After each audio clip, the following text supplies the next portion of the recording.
Good morning, precious people. Here we are together, another fresh day. Let's take a deep breath and check in with ourselves.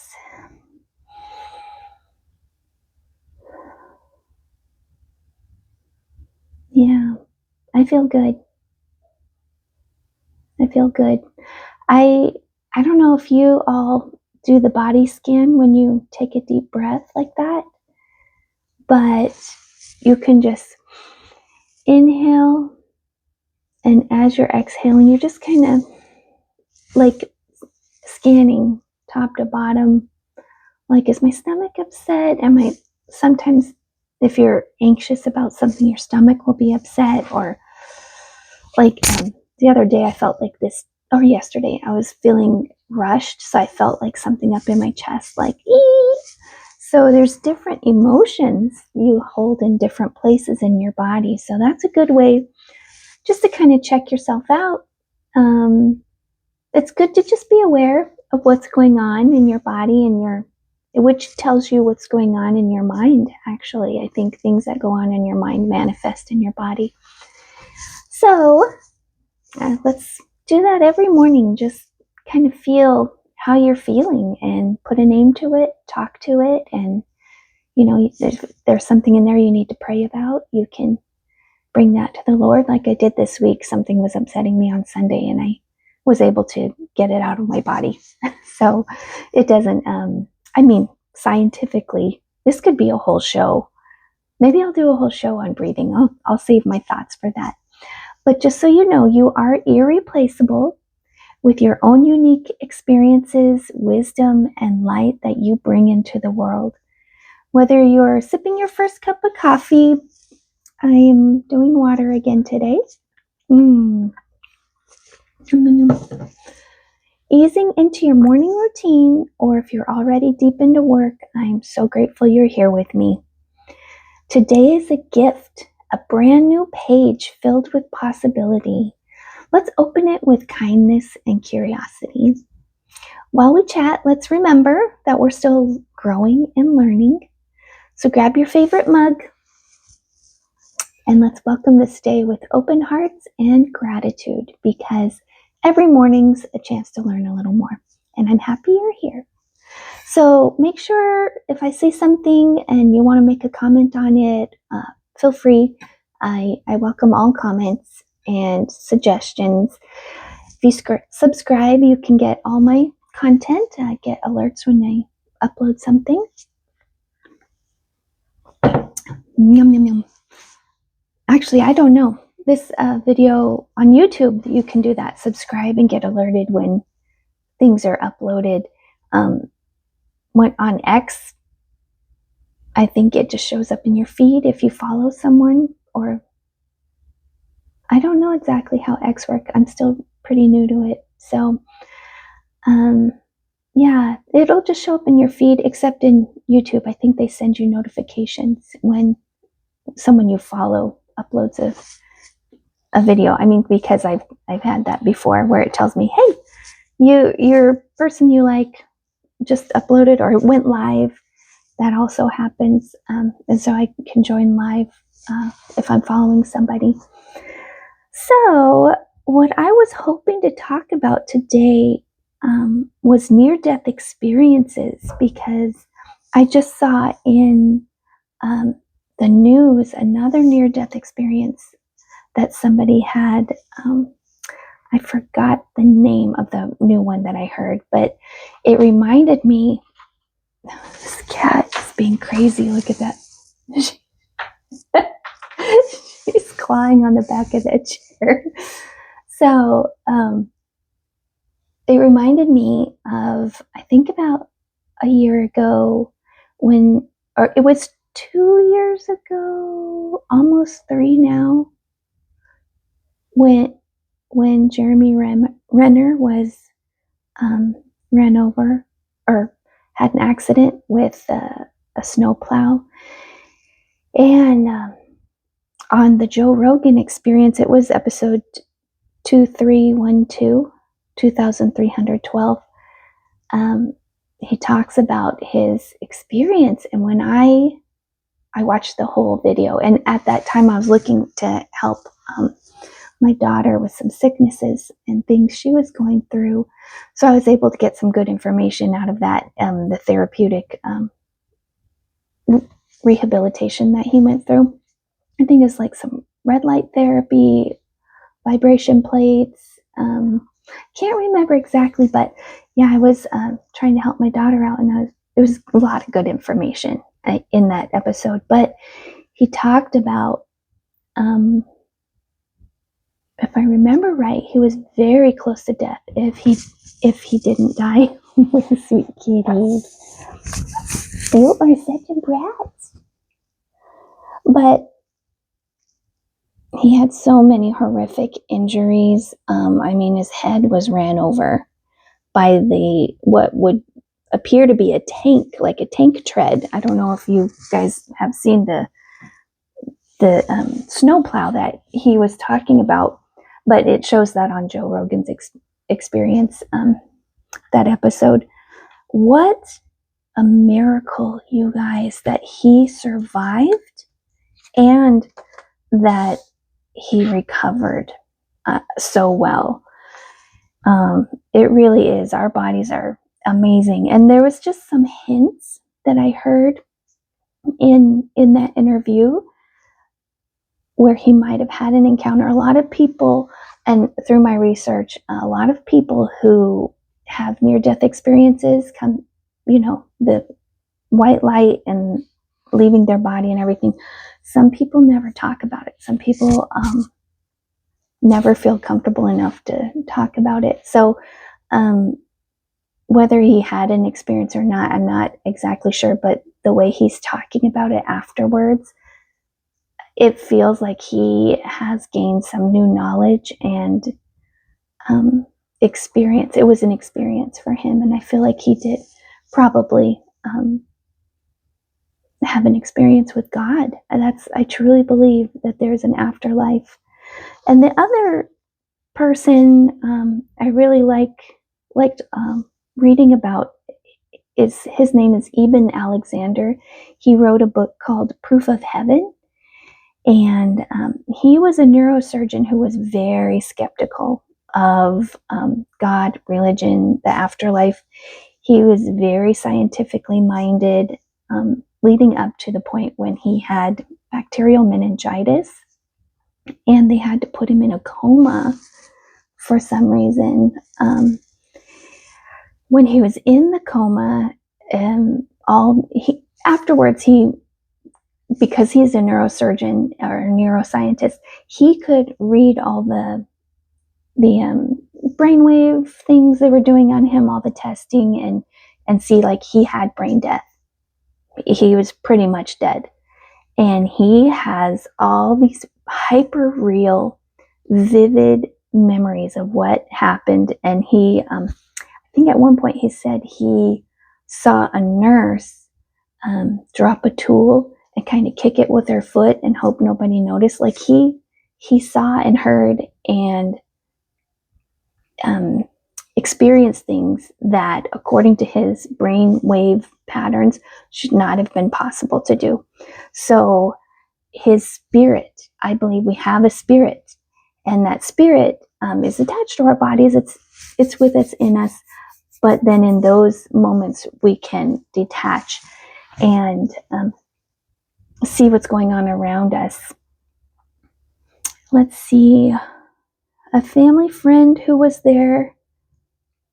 Oh, when he came out, when he awoke from his coma, or, whatever he was going through, a family member said they were so amazed at his expression, and he had this astonished look of like the gaze of an infant, like what? Someone's like, what happened to you? Like, you came out of this coma just like stunned, So definitely he had a lot of experience while he was under. He was talking about this unending inky blackness that filled overflowing with the infinite healing power of an all-loving deity at its source. That's how he described it. and which is different from a lot of the accounts that there's no darkness, but this unending deity that he talks about, like, perfectly describes the God of the Bible that we know. And let's see what else he said. He said he cycled through spiritual realms from the lowest earthworm eye view. He talked about going from just like this low state of consciousness up to like the feeling the full love and the glory and being fully awake, fully alive, and then going back and forth between those realms. And he said it offered a rich spiritual odyssey that completely defies any conventional scientific understanding, given this duration and severity of my meningoencephalitis. So he can't explain it, and he does believe there is a God now. He was super skeptical, and the fact that a lot of these near-death experiences, cross-cultural and religious, across all of these different belief systems, like we all have a lot of these people have very similar experiences. And I love that. I love researching and reading them because people describe feeling a love that is so pure and true, and feeling so alive. Like things are so hyper real, so real. And then you come back here. And that actually is something I believe in the Bible when it says looking through a glass darkly. I feel like humanity is kind of a filter. It puts like our spirit is unending, unrestrained, very real. But we are living through a filter of humanity, which doesn't dumb us down, but it like puts a throttle on some of our abilities, so, and our understanding. So he says, given those medical facts, my brain was incapable of providing any hallucination, dream, or psychic drug effect due to the global damage of my neocortex, so apparent from my neurologic exams, scans, and laboratory values. Consciousness is independent of the brain. He says our consciousness is not tied to our brain. Yeah, I believe that as well. It's our spirit, our I don't know how else to say it, just our spirit is our consciousness. So one other story, and this one everyone probably knows about, it's Heaven is for Real, that movie with Greg Kinnear, is based off a true story. This boy, he was 4 years old, his name's Colton Burpo, and he had appendicitis, and actually I don't have the rest of the story here, but from what I remember, he was in surgery, and he was able to see his mom calling and being on the phone and calling. She's in the waiting room. She's like calling people, pray for him, pray for him, pray for him. And then he was also able to see, while he was in surgery under anesthesia, his dad in another room, on